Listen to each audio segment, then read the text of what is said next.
আসসালামু আলাইকুম বন্ধুরা, এই দেখেন আমি সজনে ডাঁটা রান্না করব।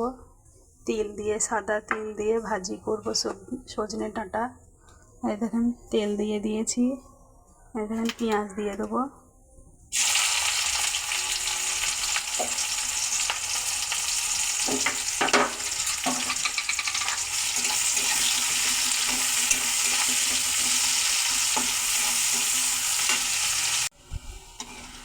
এই দেখেন পেঁয়াজটা লাল হয়ে গেছে, ডাঁটাগুলো দিয়ে দেবো।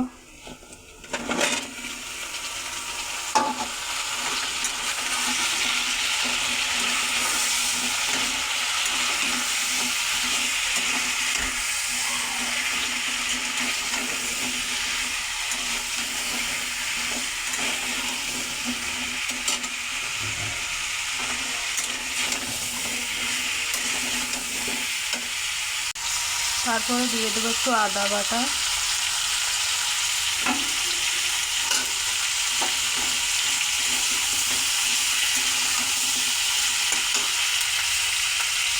তারপরে নুন,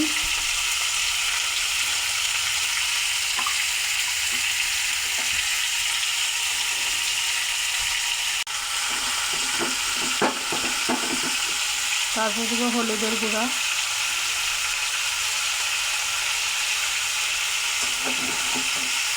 তারপরে দেবো লঙ্কার গুঁড়া,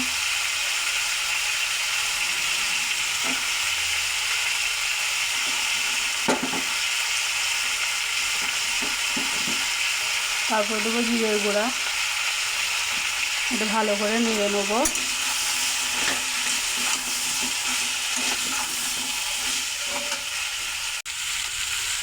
তবে পরিমাণ মতো এটা ভালো করে নেড়ে নিয়েছি।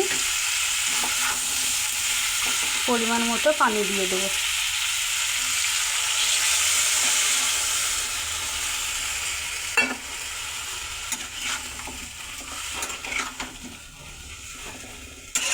ডাঁটিটা ভালো করে একটু হালকা ফুটিয়ে নেবো, দিয়ে হালকা আঁচে দেবো, দিয়ে একটু সেদ্ধ হয়ে যাবে। আর দেখুন সাদা তিল বাটাটা দিয়ে দেবো।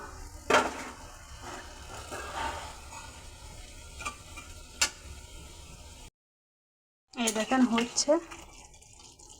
এবার এটা সাদা তিল দিয়ে দেবো। পানিটা একটু মরে গেছে, সাদা তিলটা এবার দিয়ে দেবো। এই দেখেন সাদা তিল।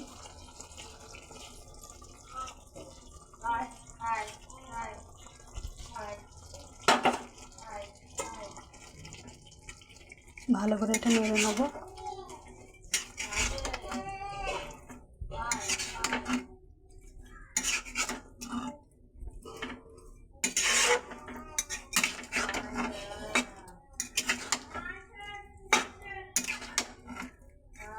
আর একটু এটা ঢেকে রেখে দেবো। সাদা তেল দিয়ে দিলাম বলে এটা আর একটু ঢেকে রেখে দেবো, দিয়ে এটা মাখা মাখা করে রাখবো। ভেজে নেওয়ার থেকে মাখা মাখাটা বেশি ভালো লাগে খেতে। আপনারাও বাড়িতে ট্রাই করতে পারেন।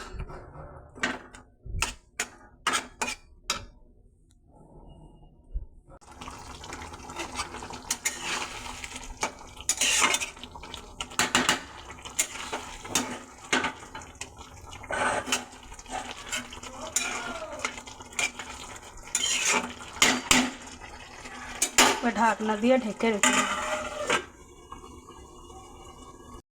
এই দেখেন বন্ধুরা, আমার সজনে ডাঁটা দিয়ে সাদা তিল দিয়ে রান্না করা হয়ে গেছে। মাখা মাখা করে রেখে দিয়েছি। ভালো লাগলে অবশ্যই বাড়িতে আপনারা রান্না করবেন। লাইক কমেন্ট করে জানাবেন। হ্যাঁ, সাদা তিলটা বেটে নিয়েছিলাম।